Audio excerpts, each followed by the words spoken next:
বর্তমানে এই ক্যাটাগরিতে আপনি যদি ভিসা অ্যাপ্লাই করেন তাহলে ইনশাল্লাহ আপনি এই 2025 সালে ইউরোপের স্বপ্নের দেশে আপনি যেতে পারবেন এবং আপনার ভবিষ্যৎগুলোকে আপনি সামনে এগিয়ে নিয়ে যেতে পারবেন যদি এই রিয়েল ইনফরমেশনগুলো যদি আপনি কাজে লাগাতে পারেন।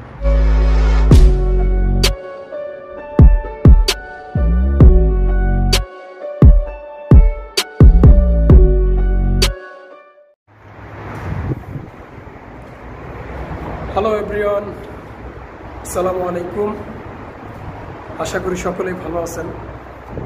আজকে কথা বলবো সার্বিয়ার ভিসার আপডেট নিয়ে। অনেকে আমাকে গত কয়েকদিন ধরে সার্বিয়ার ভিসা আপডেট সম্পর্কে, সার্বিয়ার ভিসা রিজেক্ট হয় কেন এবং রিজেক্ট থেকে কিভাবে বাঁচা যায় বা কিভাবে উইন হওয়া যায়, তো এই বিষয় নিয়ে একটু আলোচনা করেন বা বলেন। অনেকে আমাকে কমেন্ট করে জানিয়েছে প্রতিদিন, তো তাদের উদ্দেশ্যে আজকের এই ভিডিওটা যে সার্বিয়ার ভিসা কিভাবে করলে আমরা সহজেই পেয়ে যাব। তো ভিডিওটি দেখতে থাকুন এবং আমার কে ডেঞ্জার 2 ইউটিউব চ্যানেলটি সবাই একটু কষ্ট করে সাবস্ক্রাইব করে আমার সাথে থাকুন। তো প্রবাসী ভাইরা, সার্বিয়া হচ্ছে একটা ইউরোপের কান্ট্রি, ইউরোপের দেশ। সার্বিয়া, ইতালি, ফ্রান্স, তারপর হচ্ছে আপনার তুরস্ক, ক্রোয়েশিয়া, তো এইগুলো হচ্ছে আপনার ইউরোপের অধীনে। তো এই দেশটিতে আমাদের বহু বাংলাদেশি পাড়ি জমিয়েছে কাজ করার জন্য, কাজ করতেছে আলহামদুলিল্লাহ। কিন্তু গত কয়েকদিন ধরে সার্বিয়া এবং ইতালির ভিসা সম্পর্কে নিয়ে অনেকে আমাকে কমেন্ট করছে, জানতে চাইতেছে তো যে ভাই ভিসার আপডেট কি, ভিসা পাওয়া যাবে কি না, তো এরকম অনেকে কমেন্ট করে বলতেছে। তো প্রবাসী ভাইরা, সার্বিয়ার ভিসা এই 2025 সালে, এই যে গত কয়েক মাস ধরে সার্বিয়াতে কিন্তু অনেক ভাই, বহু ভাই ভিসা জমা দিছে ভিসা পাওয়ার জন্য। ঠিক আছে, অ্যাপ্রুভাল আসে না, কারো আসে।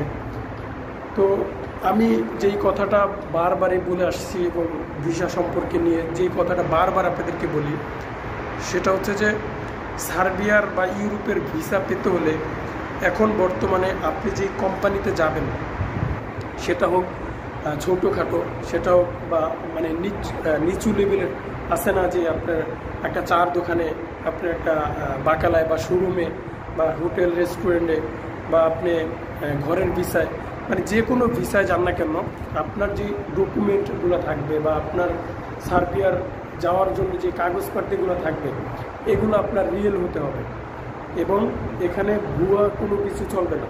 আপনি যদি মনে করেন না আমি এখানে একটু চালাকি করি, এখানে আমি একটু দুর্নীতি করি, তাহলে ভাই আপনি ফেসে যাবেন 100%। আপনাকে সর্বোচ্চ সততা এবং আপনার যে লিগেল যে কাগজপত্রগুলো এবং মালিক লিগেল কিনা, মালিকের ওইখানে কাজ আছে কিনা, সব কিছু ডকুমেন্ট যদি আপনি মানে দেখাতে পারেন তাদেরকে, তাহলে তারা দিয়ে দেবে আপনাকে অ্যাপ্রুভেল।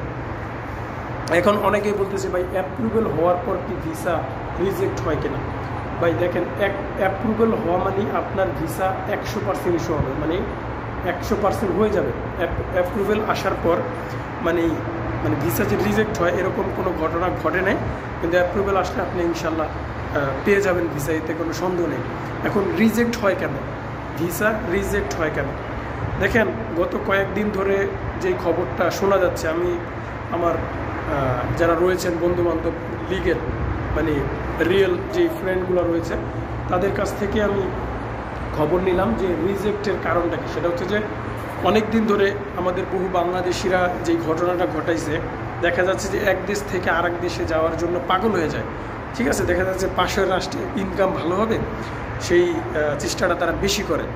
তো এই পালিয়ে যাওয়ার প্রবণতার কারণে আমাদের ভিসাগুলো বেশি রিজেক্ট হয় এবং এর থেকে অন্য কোনো দেখা যাচ্ছে যে আপনার মালিকের সমস্যার কারণে বা কোম্পানির কোনো ব্যাড ইনফরমেশন দেখা দিচ্ছে সেখানে, সেই কারণে।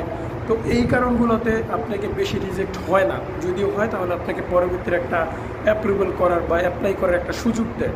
কিন্তু আপনার যদি পালিয়ে যাওয়ার বা আপনি জানেন যে ইউরোপের মধ্যে যে কান্ট্রিগুলো রয়েছে, সেখানে যদি যে কোনো দেশে আপনি যদি কোনো একটা পালিয়ে যাওয়ার অঘটন ঘটান, তাহলে কিন্তু আপনাকে ইউরোপের মধ্যে যে দেশগুলো রয়েছে, সার্বিয়া, ইতালি, তুরস্ক, ক্রোয়েশিয়া বা আরও অন্য অন্য যে দেশগুলো রয়েছে, সেখানে আপনাকে ভিসা দেবে না, তারা রিজেক্ট করে দেবে, কারণ আপনাকে পালিয়ে যাওয়ার সন্দেহটা রয়েছে।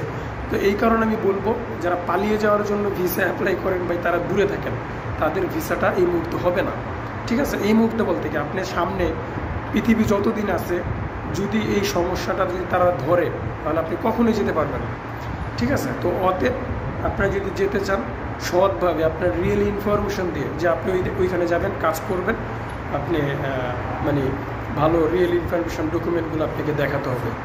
তো এখন বর্তমানে এই ক্যাটাগরিতে আপনি যদি ভিসা অ্যাপ্লাই করেন, তাহলে ইনশাল্লাহ আপনি এই 2025 সালে ইউরোপের স্বপ্নের দেশে আপনি যেতে পারবেন এবং আপনার ভবিষ্যৎগুলোকে আপনি সামনে এগিয়ে নিয়ে যেতে পারবেন, যদি এই রিয়েল ইনফরমেশনগুলো যদি আপনি কাজে লাগাতে পারেন।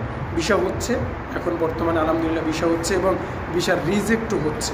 এর কারণটা হচ্ছে পালিয়ে যাওয়ার প্রবণতাটা বেশি হচ্ছে ইদানিং। তো বন্ধুরা, আজকের মতো এখানেই ছিল। যদি ভিডিওটি ভালো লেগে থাকে বা আপনাদের কাছে এই ইনফরমেশনটা সঠিক মনে হয়, তাহলে অবশ্যই শেয়ার করবেন, এবং পরবর্তী সার্বিয়ার ভিসার নোটিফিকেশনগুলো পেতে অবশ্যই চ্যানেলটি সাবস্ক্রাইব করে আপনার সাথে রাখবেন।